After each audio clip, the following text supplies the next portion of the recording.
Welcome to TM Fitness. This is a glute bridge complex.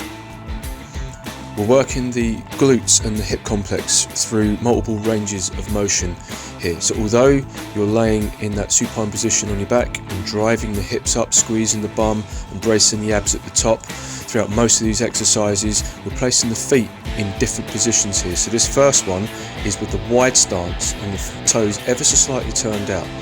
The second one, as you see there, walking the feet in, slightly turning the toes in. It's the same hip extension motion, squeezing the bum at the top, bracing the abs at the top, trying not to drive the back into hyperextension. But we're getting a slightly different emphasis on the muscles being used around the glute complex. The glutes complex is the glute maximus, the glute medius and the glute minimus. Then we do the frog pump or frog stance bridge. So feet together, pulling the knees out, so we're placing the hips into a little bit of external rotation here and a little bit of abduction, and then it's the same motion but you feel it in different places.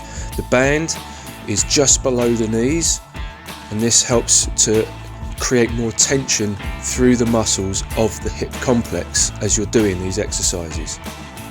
And then the last one is laying on the side, and it's the classic clam or hip abduction. Slightly roll the pelvis forward. It's very easy when doing this to lift the knee too high and roll the pelvis backwards so that you're twisting the lower back and not fully engaging the lateral glutes.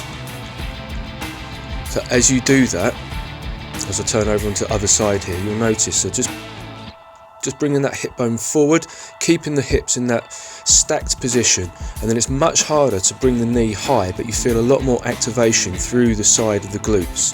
Those lateral stabilizers, external rotators, the glute minimum. Do 10 reps of each of these without rest for a few seconds, and then repeat and do 3 to 4 sets of this.